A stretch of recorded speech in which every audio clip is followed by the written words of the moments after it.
ಎಲ್ರಿಗೂ ನಮಸ್ಕಾರ. ಒಂದೇ ಒಂದು ನಿಮಿಷ. ಇದು ಜಿಂದಾಬಾದ್ ಕೂಗುವಂತ ಕಾರ್ಯಕ್ರಮ ಅಲ್ಲ. ಇದು ನಿಮ್ಗೆಲ್ಲರಿಗೂ ಯಾರಿಗಾಗಿರ್ಲಿ ನಿಮ್ಗೆಲ್ರಿಗೂ ಹೇಳ್ತಾ ಇದ್ದೀನಿ. ಸಾರ್ವಜನಿಕರ ಸಮಸ್ಯೆಗಳಿಗೆ ಏರ್ಪಡಿಸತಕ್ಕಂಥ ಒಂದು ಸರ್ಕಾರದ ಕಾರ್ಯಕ್ರಮ. ಎಲ್ರಿಗೂ ಗೊತ್ತಿರಲಿ. ಎಲ್ರಿಗೂ ನಮಸ್ಕಾರ. ಎಲ್ಲ ನನ್ನ ರಾಜರಾಜೇಶ್ವರಿ ವಿಧಾನಸಭಾ ಕ್ಷೇತ್ರದ ಮತದಾರ ದೇವರುಗಳೇ, ನಿಮ್ಮೆಲ್ರಿಗೂ ನಮಸ್ಕಾರ. ಎಲ್ರಿಗೂ ಒಳ್ಳೆಯದಾಗಲಿ. ವೇದಿಕೆ ಮೇಲೆ ಇರ್ತಕ್ಕಂತಹ ನಮ್ಮ ಕರ್ನಾಟಕ ರಾಜ್ಯದ ಉಪಮುಖ್ಯಮಂತ್ರಿಗಳು ಹಾಗೂ ಈ ಭಾಗದ ಸಂಸದರಾಗಿರ್ತಕ್ಕಂಥ ಡಿ.ಕೆ. ಸುರೇಶ್ ಅವರು, ಇದು ಬಹಳ ಅವಶ್ಯಕತೆ ಇರತಕ್ಕಂಥ ಒಂದು ಕಾರ್ಯಕ್ರಮ.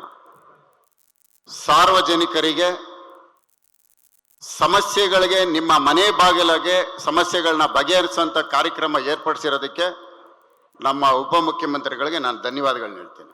ಅವ್ರಿಗೆ ಒಳ್ಳೇದಾಗಲಿ. ನಾವು ಶಾಶ್ವತವಲ್ಲ,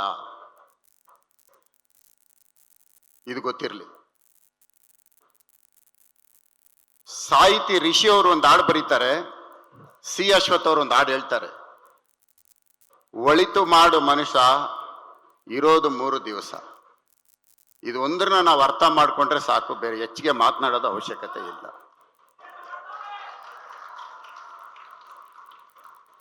ನಾವು ಬಹಳ ಪ್ರಮುಖವಾಗಿ ನೆನೆಸ್ಕೊಳ್ಬೇಕಾದಂತ ಕೆಲವು ವ್ಯಕ್ತಿಗಳು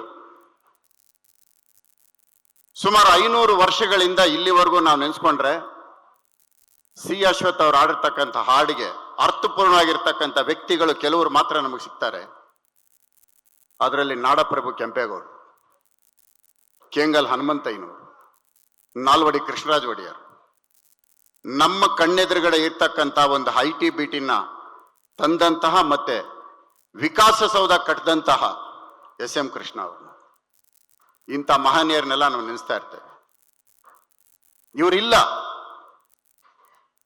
ಆದರೆ SM ಕೃಷ್ಣ ಅವರು ಇದ್ದಾರೆ. ಅವ್ರ ನೆನಪು ನಮ್ಮಲ್ಲಿ ವಿಕಾಸಸೌಧಕ್ಕೆ ಹೋದಾಗೆಲ್ಲ ಜ್ಞಾಪಕ ಬರುತ್ತೆ, ವಿಧಾನಸೌಧಕ್ಕೆ ಹೋದಾಗೆಲ್ಲ ಹನುಮಂತಯ್ಯನ ಜ್ಞಾಪಕ ಬರುತ್ತೆ, ಕಾವೇರಿ ನೀರು ಕುಡಿಯುವಾಗ ನಾಲ್ವಡಿ ಕೃಷ್ಣರಾಜ ಒಡೆಯರ್ ಜ್ಞಾಪಕ ಬರ್ತಾರೆ, ಬೆಂಗಳೂರು ಅಂತಂದಾಗ ಕೆಂಪೇಗೌಡರು ಜ್ಞಾಪಕ ಬರ್ತಾರೆ. ಇದು ಶಾಶ್ವತ. ನಾನು ಯಾತಕ್ಕೆ ಇವತ್ತು ಈ ಸಭೆಯಲ್ಲಿ ಹೇಳ್ತಾ ಇದ್ದೀನಿ ಅಂದ್ರೆ, ನಮ್ಮ ಉಪಮುಖ್ಯಮಂತ್ರಿಗಳ ಮೇಲೆ ಅಪಾರವಾದ ಭರವಸೆ ಈ ಕರ್ನಾಟಕ ರಾಜ್ಯ ಮತ್ತೆ ಬೆಂಗಳೂರು ನಗರದ ಜನತೆ ಇಟ್ಟಿದ್ದಾರೆ. ಏನೋ ಒಂದು ಕೊಡುಗೆ ಕೊಟ್ಟೇ ಕೊಡ್ತಾರೆ, ಚರಿತ್ರೆಯಲ್ಲಿ ಅವ್ರ ಹೆಸರು ಉಳ್ಕೊಳ್ಳುತ್ತೆ ಅನ್ನೋ ನಂಬಿಕೆ ಈ ಬೆಂಗಳೂರಿನ 2 ಕೋಟಿ ಜನಸಂಖ್ಯೆನೂ ಇಟ್ಟಿದ್ದಾರೆ. ನಾನು ರಾಜರಾಜೇಶ್ವರಿ ವಿಧಾನಸಭಾ ಕ್ಷೇತ್ರದ ಬಗ್ಗೆ ಮಾತನಾಡೋದಕ್ಕೆ ಹೋಗೋದಿಲ್ಲ. ದೇವರು ನನಗೆ ಕೊಟ್ಟಂತ ತಿಳುವಳಿಕೆ, ನನಗೆ ಕೊಟ್ಟಂತ ಶಕ್ತಿಯಲ್ಲಿ, ನನಗೆ ಇರ್ತಕ್ಕಂಥ ಶಕ್ತಿಯಲ್ಲಿ ಎಷ್ಟು ಕೆಲಸ ಮಾಡಬೇಕು ಅಷ್ಟು ಮಾಡಿದ್ದೇನೆ. ಉಳಿಕೆ ಆಗಿರ್ತಕ್ಕಂಥದಕ್ಕೆ ಇವತ್ತು ನೀವು ಇಲ್ಲಿ ಬಂದಿದ್ದೀರಿ. ನಿಮ್ಮ ಸಮಸ್ಯೆಗಳನ್ನ ನಮ್ಮ ಉಪಮುಖ್ಯಮಂತ್ರಿಗಳ ಹತ್ರ ಹೇಳಿ ಅವರು ಸಹ ಇದನ್ನು ಬಗೆಹರಿಸ್ತಾರೆ ಅನ್ನೋ ನಂಬಿಕೆ ನನಗಿದೆ. ಬಹಳ ಹತ್ತಿರದಿಂದ ನೋಡಿದಂಥ ಬೆಂಗಳೂರಿನ ಕೆಲವು ವ್ಯಕ್ತಿಗಳಲ್ಲಿ ನಾನು ಮತ್ತೆ ನಮ್ಮ ಉಪಮುಖ್ಯಮಂತ್ರಿಗಳು ಬಹಳ ಹತ್ತಿರದಲ್ಲಿ ನೋಡ್ತಕ್ಕಂಥವ್ರು ನಾವಿಬ್ರು. ಬೆಂಗಳೂರು ಎಷ್ಟು ಬೆಳೆದಿತ್ತು, ಈಗ ಎಷ್ಟು ಬೆಳೆದಿದೆ ಅಂತ ನಾವು ನೋಡಿರೋರು. ಏನೋ ಒಂದು ಕೊಡುಗೆ ಕೊಟ್ಟೇ ಕೊಡ್ತಾರೆ ಅನ್ನೋ ನಂಬಿಕೆ ಯಾರಿಗಿದೆಯೋ ಇಲ್ಲೋ ಗೊತ್ತಿಲ್ಲ, ನನಗೆ ಅಪಾರವಾಗಿದೆ. ಮಾಡ್ತಾರೆ ಅಂತ. ಎಲ್ರಿಗೂ ಒಳ್ಳೇದಾಗ್ಲಿ. ಈ ವೇದಿಕೆನ ರಾಜಕೀಯದ ವೇದಿಕೆಯಾಗಿ ಮಾಡೋಕ್ಕಾಗ್ಲಿ, ನನ್ನ ಕ್ಷೇತ್ರದ ಸಮಸ್ಯೆಗಳನ್ನ ನಾನು ಹೇಳೋದಕ್ಕಾಗ್ಲಿ ಇದು ಅಲ್ಲ. ನನ್ನ ಮತದಾರ ದೇವರುಗಳು ನೀವು ಹೇಳಿ ನಿಮ್ಮ ಸಮಸ್ಯೆಗಳನ್ನ, ಅದು ಬಗೆಹರಿಸ್ಕೊಳ್ತಾರೆ ಅಂತದ್ದು ನಿಮ್ಮ ಜೊತೆಗೆ ನಾನು ಇರ್ತೇನೆ. ವಿಶೇಷವಾಗಿ ಎಲ್ಲ ಅಧಿಕಾರಿ ವರ್ಗದವರು ಇವತ್ತು ವೇದಿಕೆ ಮೇಲೆ ಇದ್ದೀರಿ, ತಮಗೂ ಸಹ ಒಳ್ಳೇದಾಗ್ಲಿ. ದೇವರು ಖುದ್ದಾಗಿ ಬಂದು ಯಾರಿಗೂ ಸಹಾಯ ಮಾಡಲ್ಲ, ಅಧಿಕಾರಿಗಳು ನಿಮ್ಮ ರೂಪದಲ್ಲಿ ಬರ್ತಾರೆ.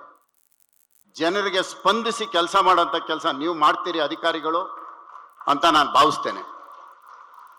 ಅಧಿಕಾರಿ ವರ್ಗ ಸರಿಗಿದ್ರೆ ಜನರು ನಮ್ಮ ಹತ್ರಕ್ಕೆ ಬರೋದಿಲ್ಲ, ಇದು ಗೊತ್ತಿರಲಿ. ಅರ್ಜಿ ಬಂದು ಕೂಡಲೇ ತಾವು ಸಮಸ್ಯೆನ ಕೂಡಲೇ ಬಗೆಹರಿಸಿದ್ರೆ ರಾಜಕಾರಣಿಗಳನ್ನ ಸಾರ್ವಜನಿಕರು ನೆನೆಸ್ಕೊಳ್ಳೋದು ಇಲ್ಲ. ಎಲ್ರಿಗೂ ಒಳ್ಳೇದಾಗಲಿ. ಸಮಸ್ಯೆಗಳು 108, ಪರಿಹಾರ ಒಂದೇ ಸ್ಥಳದಲ್ಲಿ. ಮತ್ತೊಮ್ಮೆ ನನ್ನ ಮತದಾರ ದೇವರುಗಳೇ, ನಿಮ್ಮೆಲ್ರಿಗೂ ಒಳ್ಳೇದಾಗಲಿ. ನಮಸ್ಕಾರ.